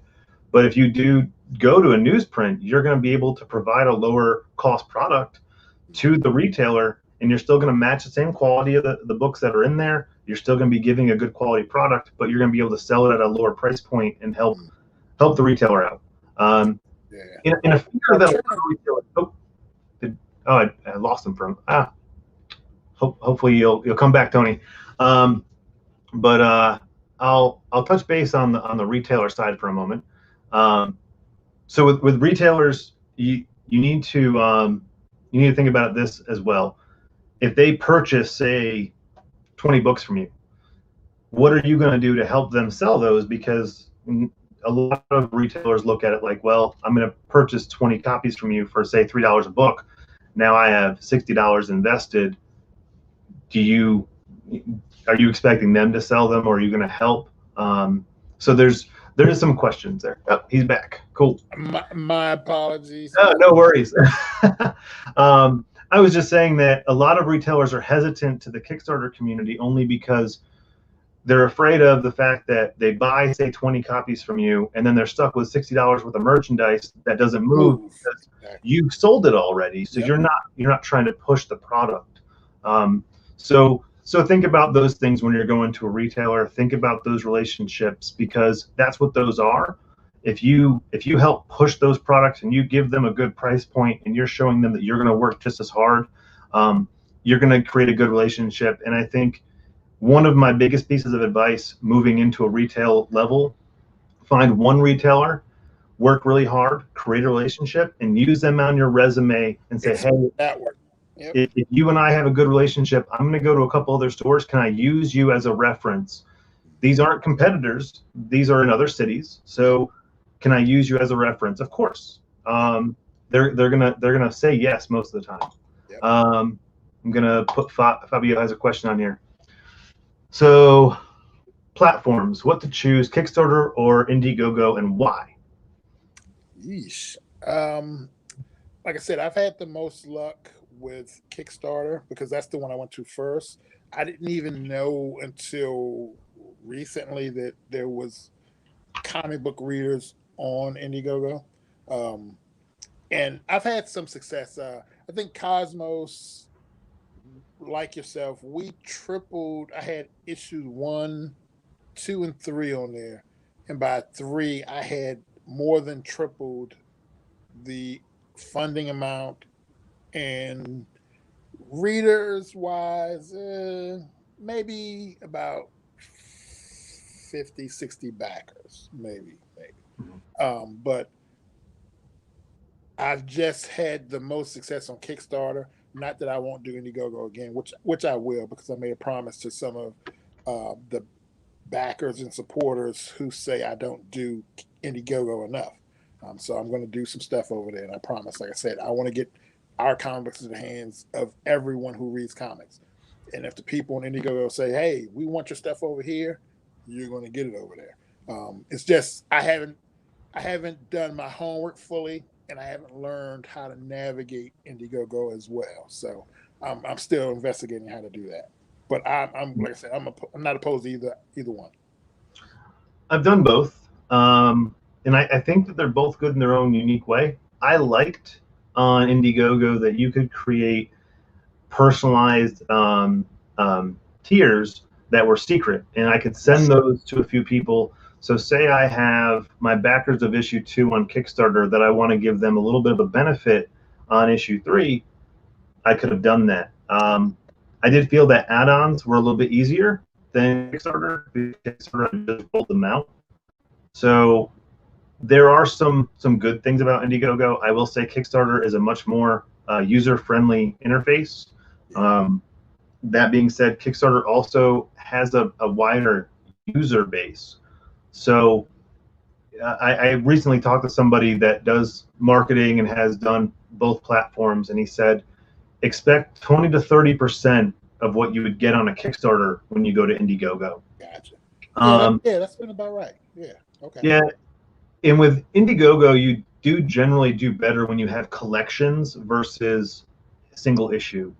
Kickstarter seems to do really well with single issue books, whereas Indiegogo, the collectors on that side do tend to, enjoy more of the collections. I actually had a Kickstarter or an Indiegogo user, someone who just is a Indiegogo person. He messaged me on my campaign, and he said, "Hey, I really enjoy your stuff. It looks good, but I don't see something that entices me. Maybe if you could create a tier like this." And I thought that was unique. Not everybody would reach out. They would say, "There's nothing for me. I'm going to move on." And he did help me. And he said, I shop exclusively on Indiegogo, and I like to talk to creators. I thought that was really cool. And Indiegogo, when I finished it, I looked at my percentages, and 30% of my backers came directly from Indiegogo. Wow. So there's a use for Indiegogo. I think my next Indiegogo will probably be when I finish my first season of Crit, issues 0 through 6. I'll go on there as season 1, because we read it in like a season, and so I think I'll go back there on the collection side and do a graphic novel, and I'll still offer the individual issues, but it seems that Indiegogo is definitely for your collections. And a good friend of mine, Nick, over at Blue Moon, Demon Hunter Raven, he went from Kickstarter to Indiegogo, and he put issues 1 through 3 on there, and he's doing rather well with the collection. Okay. So I think to answer your question, individual issues all day long go to Kickstarter. You've got a bigger user base. You've got more people hungry just to check out titles. Indiegogo, definitely go with and try to nail down like the bigger packages. They tend to go for like honestly, I had the $6 package, and I think my 20 one was the most popular. So I hope that answers their question. I'm going to take. Oh, you got a comment about getting booted. Too much awesomeness on the screen, Tony. Yeah. Well, no, like a dummy, I accidentally hit the button. I told you I'm a novice at this stuff, so forgive me. No worries. I apologize, everybody. I didn't even know how to use StreamYard. How you doing, Jerry? Jerry's a good guy. Me and my wife love Jerry. I can't wait for him to come visit. He's a part of my team of creators. We call ourselves the Savage Sandbox. There you go. We've got a few things in the works right now. Awesome. But, like I said before, we're in this together. And something that I've learned through what I've been doing is just to try and bind myself to like-minded people who are going to be successful. There you go. And move together. There you know? That's it. That's the key. That's half the key right there. The other key is putting in the work. So that's the key. Well, yeah, we have to put the work in. There's Aaron, I believe, did a show on Indie Comics Dispatch, and he likes to use the term small press publisher. I think I saw that because he was asked to explain. You were on that show. Yeah. He was asked to explain the difference between the two. I like the term because you have a lot of indie creators that have how do I put this? So I see this is my character, and I have a page dedicated because I'm an indie creator. I have 500 characters, and then we have publishers who publish books. So you have some indie creators who just draw characters, and if that's your thing, cool. But I think that's what he was trying to separate himself, because I think, if I'm not mistaken, he was trying to get into stores, Right. and indie has a sour spot. Yeah, it has a connotation to it that it's not professional, but just looking at some of the content that's coming out, that's far from the case. There's so many amazing indie publishers and indie creators out here just doing amazing things. But yeah, it does have that connotation. And I remember that show, and he designated himself as a small press publisher. And it's unique, and it does stand out. It raises questions when you say it. It's a really good presentation piece.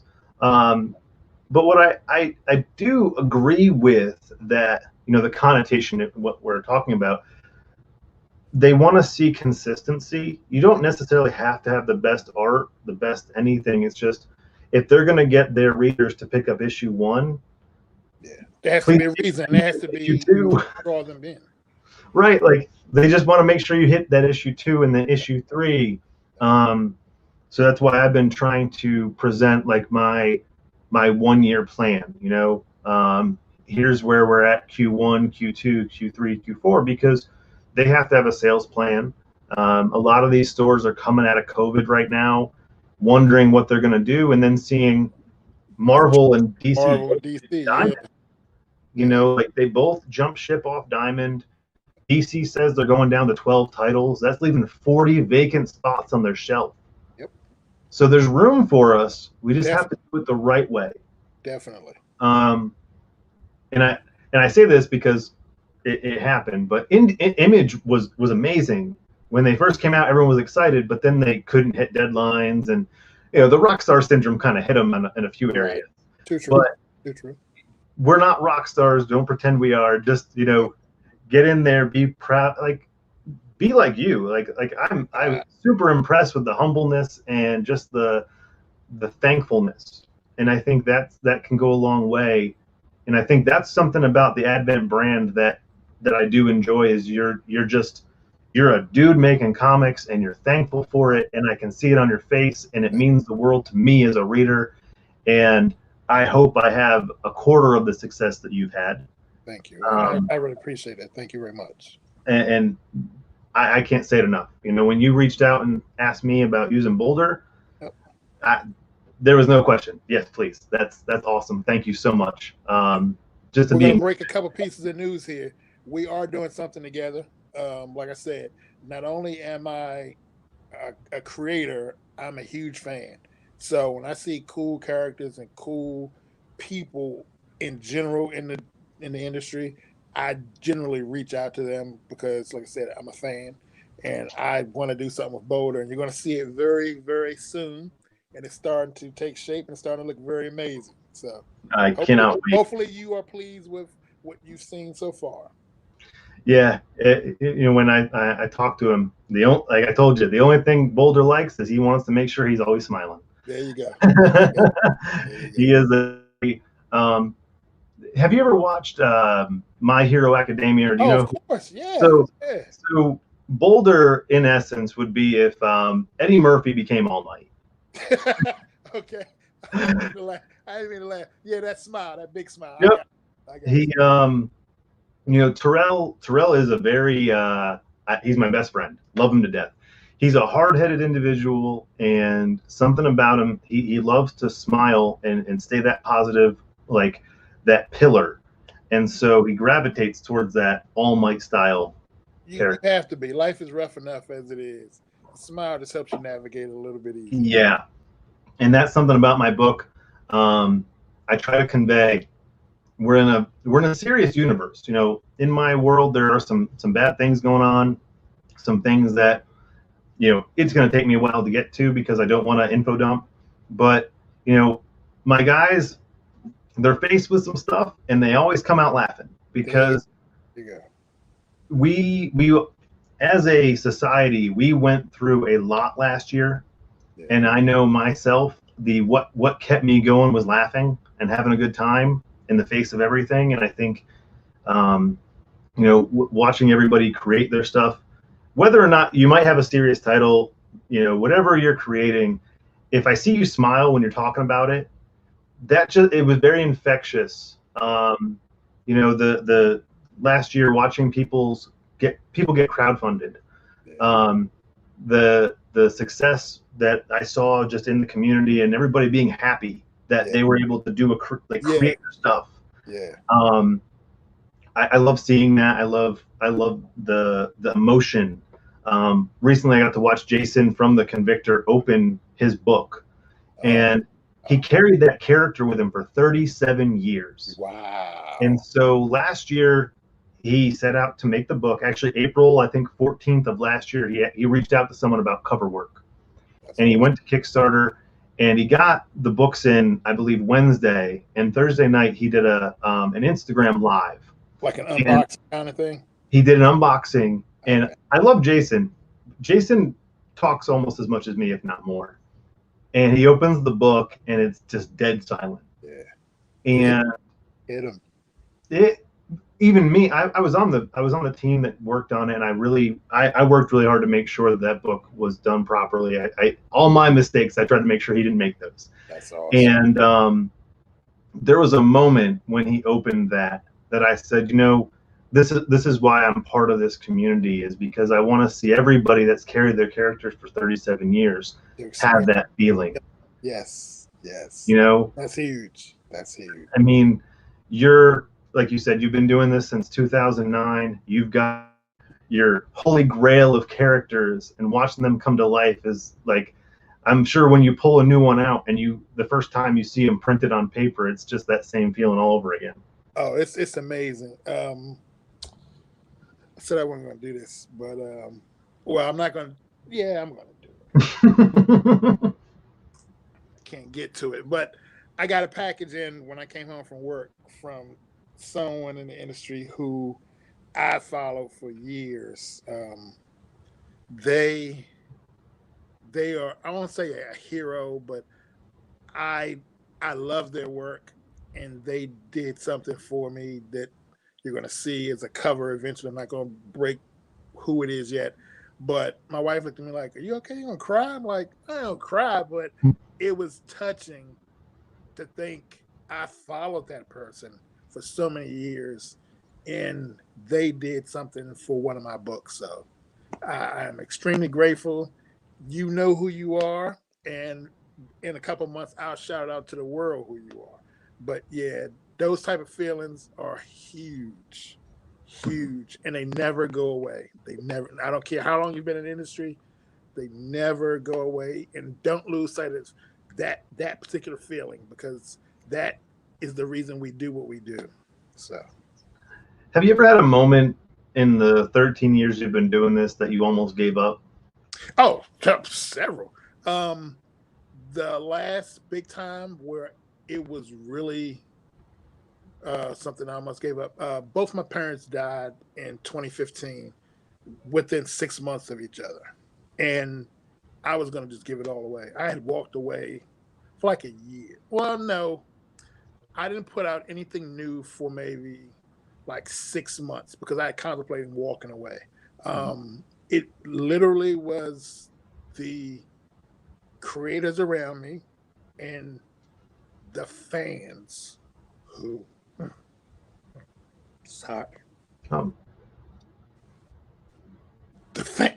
the fans kept me doing this. My apologies. Oh, no, it's perfectly fine. Yeah, I lost a buddy today. I found out 5 minutes before the show. Oh, I'm so sorry, Tony. But yeah, plenty of times. You need to take a moment. Oh, no, I'm good, bro. I'm good. If you lost someone, I am so sorry. When I lost my mother in 2017, I lost my grandmother 3 days after her, and I was lost. And I think you can ask my wife. You know, I went through a really dark period, and comics saved me too. You know, and every time somebody would draw a picture of one of my characters, I think, you know, you see and this is what I was talking about with last week with Jason. You know, this emotion we have and the thankfulness that we have as the indie, we don't get that elsewhere. And so, I thank you for continuing on, because, like I said, I've read a lot of the Advent stuff. I'm a big fan of your, and to know that you pushed through, that gives me the motivation. And I'm sure there's, tons of people. I know Jerry's going through some stuff right now, and that's a motivating thing to know that you pushed through all that and you came back. And as you can see, like I said, I hate to show emotion like that, but we're not Iron Man. I mean, no, we are human. Yeah, we're humans. But and that's I do what I do because the fans support us and they back us and believe in us, and my creative teams. So I'm going to keep giving it to you as long as you want it. As long as you want it. So I saw on Facebook that you're close to retirement. Oh yeah. Most people who don't know, comics are my love, but my other primary love, I'm a career firefighter and paramedic. So I will be retiring from that field in about 3 years. Actually, it averages out to a little bit over 1,000 days. I'll be retired from that, and I'll be doing comics full time. So, well, the fact that you're in firefighting and first responders, I personally have benefited from people in what you do. So thank you for that. My wife and I went through COVID, and I woke up one night at 2 a.m. to her blacked out on the floor, unresponsive. It's not a joke. It's not a joke. Nope. And a lot of people say it's like the flu. You have no idea. Unfortunately, I've seen a lot that I hope no one ever has to see or experience. I still can't taste or smell. Oh yeah. My battalion chief, the station, he had it, and his taste buds are just coming back after about 5 months. I'm at 7 or 8. I actually go twice a week now. They have like a laser that's supposed to heal damaged tissue like under the skin. So I literally put a laser up to my head for 20 minutes to try and fix it. It's not. I kind of laugh about it sometimes, when it's not that I don't have a sense of taste. It's that my sense of taste is it's like, even water tastes bad. Everything just tastes very bad to me. Mm-hmm. Some people say it's like a gasoline kind of taste when they describe what they can taste. Mm-hmm. The chief actually we laugh about it. He drowns everything in hot sauce. He said that's the only way he can taste anything. That's the only way he can taste anything. I can't even taste hot sauce. Really? Wow. I drank water last week and water tasted bad. Yep. And there are days when I'll be really stressed out. Again, I work 2 very high demanding jobs, and so some of the days I just walk away and want to eat my feelings for a moment, and nothing tastes good. And I bless my wife, she'll cook a dinner sometime and I'll turn around and be like, I can't eat it. It just doesn't taste good. And I'm Italian, so turn away food. Right? It's like the most rude thing you can do to somebody is tell them you don't like their food. And bless my wife, she understands. It's just I'm sure she does. And she's in the comments. She's a big supporter, but it's tough. And I know you and Jerry are the first responders, and Jerry, I'm sure he's seen. Thank you for what you do, Jerry. Appreciate you, bro. Yeah, he's a fighter right there. I love that man. We got another comment in here. You can't get a superpower. I'm gonna try. I'll be the first. They say that I have superpowers because by the time I was 6 years old, I was pronounced dead 3 times for 3 different occasions. Wow. And then I've been hit by a car, which they don't even understand how I survived that one. You have a purpose, my friend.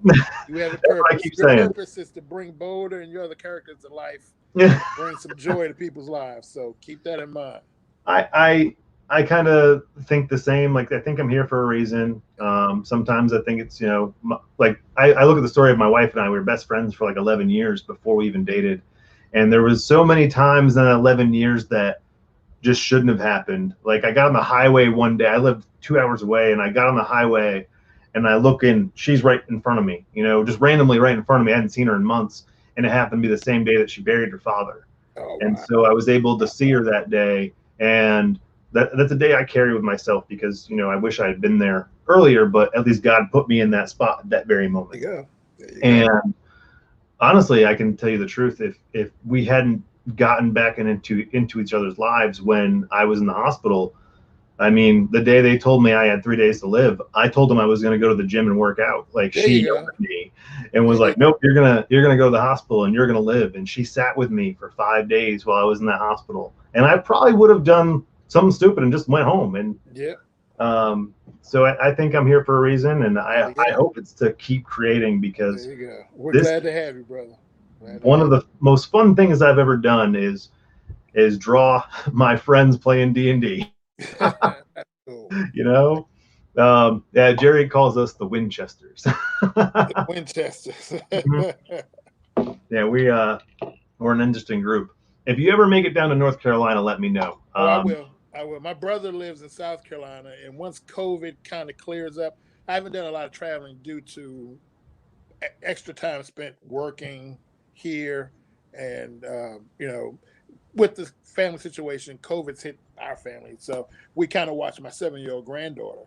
Mhm. So we keep her during the work week, and we do schooling, distance learning with her and stuff. So that's keeping me busy. But once everything clears up, I plan on hitting shows again, traveling. So we are definitely going to meet up some point in time in North Carolina. You can bet on that. Yeah, I'm excited. I'm doing my first Comic-Con in Oh, July. okay. Um, So the there's shows are opening back up down there. Everything is okay down there. they're tentative, but they're I keep getting emails and they're very positive about being able to do it. Okay, good. But it's actually pretty big. Timothy Hahn is going to be there, Okay, the creator of Thrawn and Star Wars, one of my awesome. favorite novelists. And actually, I've read like almost all of his Star Wars books, so it's kind of a nerd moment for me. Okay, It's kind of cool because I think Jason from the Convictors coming down. Jerry said he might come down. I've got a couple other creators, Dennis from South Carolina, and it'll be really cool to get the whole crew together and be able to see, like, for real. Like, for a year I've been meeting people virtually, and yeah, which I think is a blessing. yeah. This virtual console we have is a blessing. But it's not the same. It's not the It same. is not. Yeah. Um, oh, I gotta. Are all artists fans of D&D? I gotta say, my my love for Dungeons and Dragons is weird because actually the crew that is Crit. I had moved to Boone, North Carolina for work, and I was a little bit nerdy. But when they said, "Hey, do you want to play D&D?" my response was, "I'm not that nerdy." And they brought me in. I got hooked. I really enjoyed that. We played a Mass Effect campaign that we had like kind of made ourselves, and I got hooked to it. And what I love about D&D is it's organic storytelling, and on the world building side, it's got hard rules that you have to follow. Yep. So, like, when someone asks me, "Hey, can we do a crossover?" Um, you know, do you want to be in my universe? Because if you're going to be in my universe, No. there Yeah. are rules. Yeah. And Caliber's tough because in D&D we built him. He's immune to magic, which is a ethereal energy in our universe. So if someone says, "Hey, Caliber, I want Caliber in my book," if you've got superpowers, he's immune to them. Right. Okay, like, how does that work? You know, and we've worked really hard on the rules of the universe, which is something with D&D that I think is it's kind of cool to be able to base stuff off of. Oh, Nathan, he can't get here. He's from Australia. Um, I wish we could do a GoFundMe to get those guys up here, but How you far know, away is Nathan? he's he's in Australia, so it'd be like a Oh, yeah, 19-hour yeah, flight. yeah. Okay, all right. Say no more. Say no more. But if you get a chance, on Instagram, check out Slate Comics. They've Slate. got Okay. some cool stuff on the way. Nate's probably one of the coolest. Like, I met him because he did a fan art for me. I was sick with COVID during my campaign for issue 2, and I opened up my one day, and he had done a fan art of Crit, and I think I've literally talked to him every single day since. Wow. Really, really awesome person. Again, this community kind of has introduced me to some people that I think are like a blessing to have, around. Um, you know, I know you've gone through some stuff, and every time that I have like a bad day, I can get into our group chat, and Makes it a someone's little there. bit Yeah, you have your creative team, better. and these are people all that a year ago I didn't know, and now it's like, man, today sucked. What happened? Work sucked. Oh well, hey, we're working on this, and this is a positive thing, so we're gonna keep moving forward. Yes, we are. Um, Yeah. Up and and onward. yeah, like we're blessed to have all Oh of yeah. these people around, Oh yeah. and I really look forward to what we're moving forward with. So I'm going to ask you, what's in the future of Advent? What can we expect in 2021? Well, like I said, I'm finally finishing the late Kickstarters, Cosmos 5, Regulators 2. Shipping for those are done except for the box sets. Got to get those shipped out. South Side 2, we complete that early. So I'm waiting on those books to come in before I send out the physical copies of those. Um, Before I do any more Kickstarters, those three are going to be completed and shipped. And you guys are getting free stuff with those. The next thing I probably do, I have series 2 and 3 of our trading card sets on deck. I may do a Kickstarter for that towards the middle end of the summer. So be on the lookout for that. You're going to see 2 new titles, possibly 4, come out. I'm working on when I'm going to release the other 2.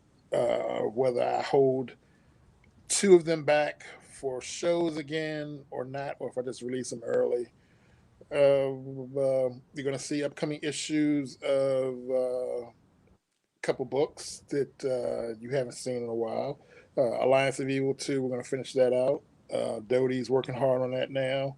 He's almost done. Cosmos is actually drawn because we ran into a snag with that. Cosmos is drawn up until issue 10, with issues 7 through 9. 9 is halfway done with coloring, beginning, and letters. So we're moving on quite a few books at the moment. Um, I'd say. yeah, yeah. I want to release for the summertime a book called Old Glory. Um, that is probably going to be what I release next, but I'm going to wait until maybe summertime to do that. And that's what I can talk about right now. So. I look forward to it. It is a big inspiration to see someone creating so much, and especially knowing the profession that you have. So, that's every day that I sit here and I say I work 2 jobs and it's tough to know Oh, that you've got all those moving pieces. oh, it's rough. There are times where I don't sleep. Like I said, I'm I'm working the fire department crazy hours now because we're still big. We have some COVID stuff still going on here in our state we're dealing with. But even when I'm not at work, basically I'm working on Advent stuff. So Advent for me is a 25-day, 8-day a week job. So it's never ending, never ending. But it doesn't get old. Like Oh, I love it. I love what we do.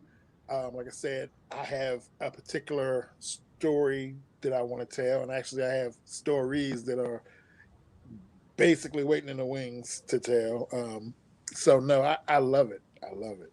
So so who would you contribute to like some of your bigger inspirations? Being that you've been part of the comics world for so long, what were some of your inspirations moving out into the world? inspirations, as in people, or Um, so let's do a like a creative like comic book okay. inspiration, and then maybe a personal inspiration. Okay. Creative wise, so many people. No, most people don't know this, but when I first started Advent in 2009, I had people mentoring me and giving me advice behind the scenes. Uh, People in the industry, uh, like Christopher Priest helped me, Joe Illidge helped me, Chris Cross. They were just giving me advice. Andy Smith, Bart Sears, they did our very first titles. They gave me advice. I mean, so many people.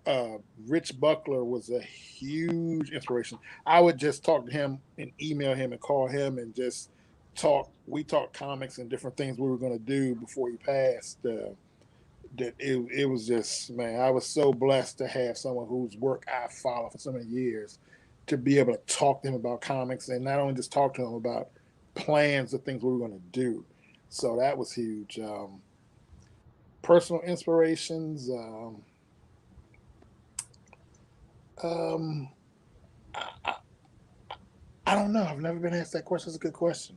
What personally inspires me to do what I do?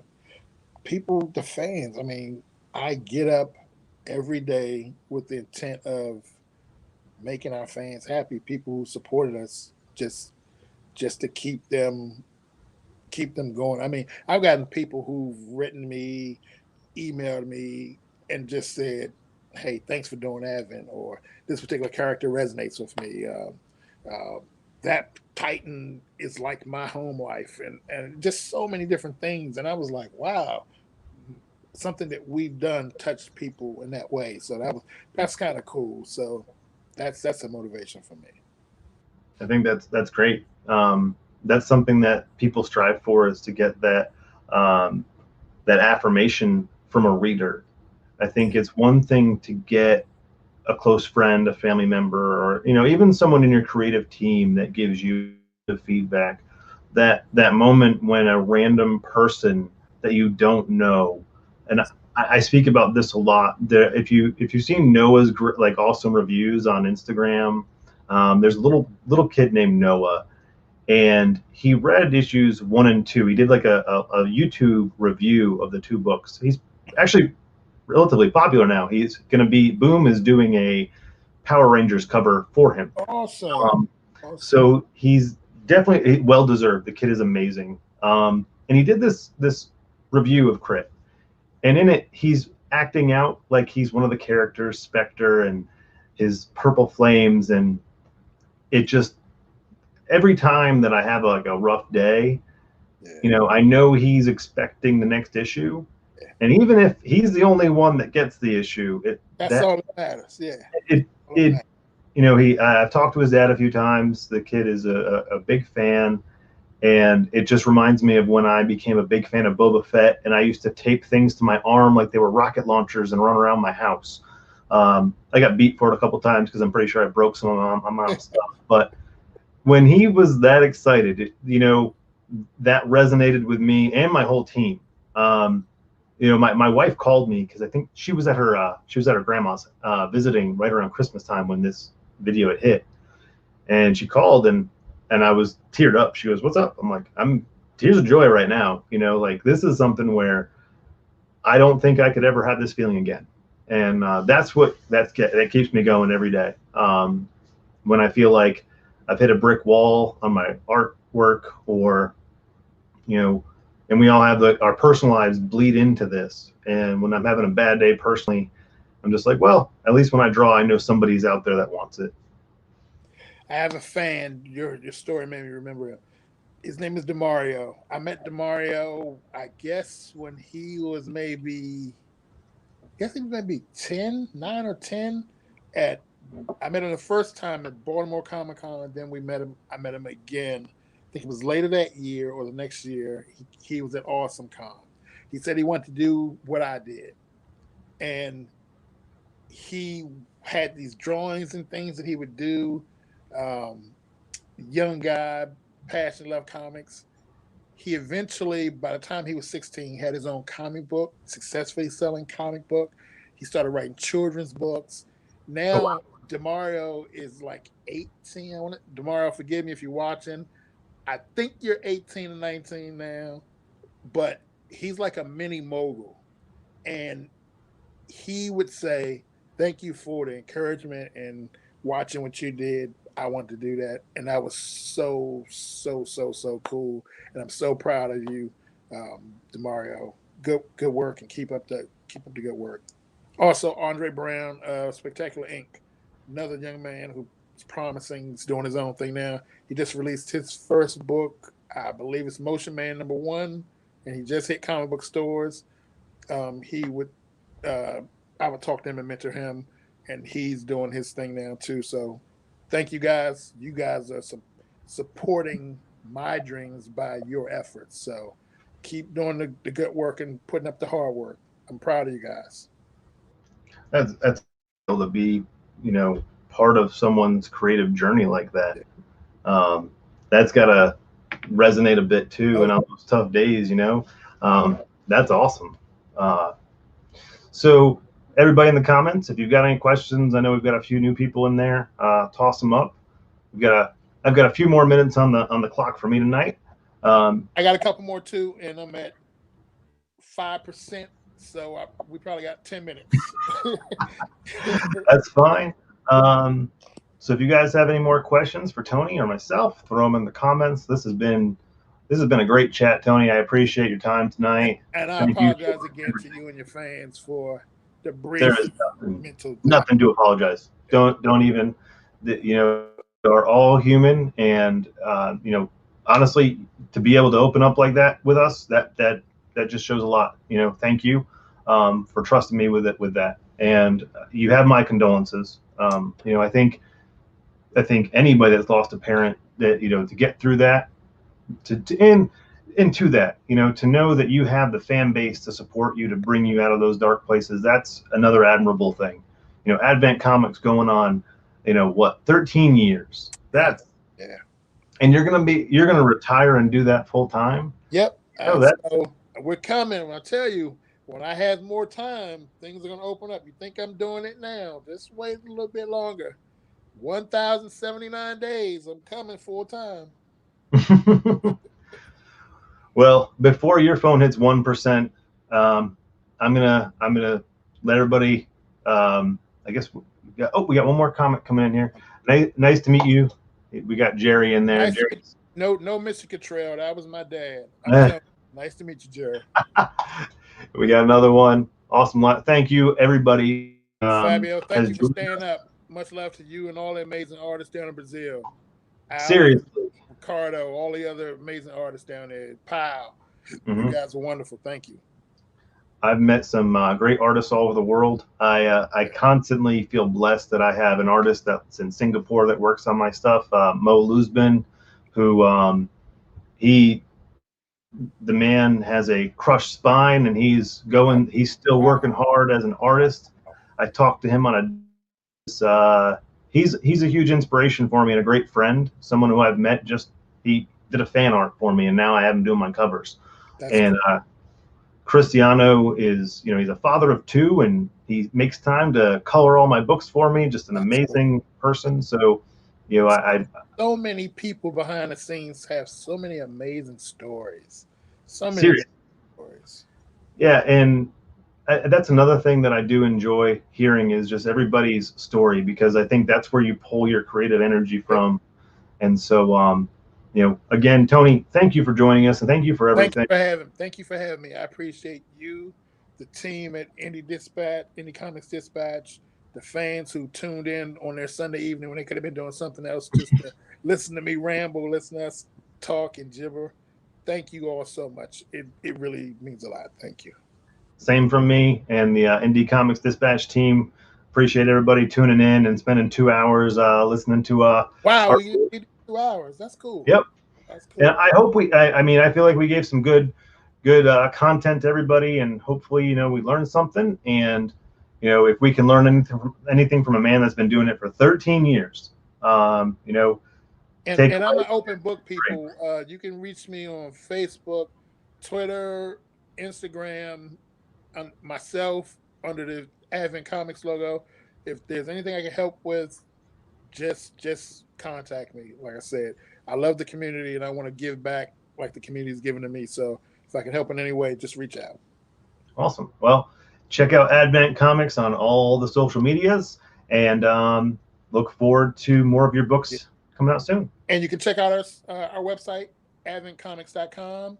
We're on Amazon. We're at Barnes & Noble, Comixology Unlimited, Drive Through Comics, Indie Planet, a couple others I'm forgetting, Nook, Kindle, and your comic shops. It's impressive. I hope to have about a third of that. I have not had good luck on Amazon personally. They hate my formatting somehow. I've got to get that. But Tony, thank you. And for everybody out there, please check out the Patreon. We've got some really cool bonuses for signing up on there. We're working on a D&D game for the Indie Comics team. Okay. I know Brett's working hard behind the scenes on a few different things. So once he's freed up, we're going to start working on that. And you can check my stuff out at homebrewedcomics.com. I am about to release issues 0 and 3. Nathan Broughton is diligently working on issue 0, and I am cleaning up the final pieces of issue 3. So expect those out soon. Hey, maybe when we're ready to come clean about what we're working on, we can break it here on your show. We can show them some of what we're doing.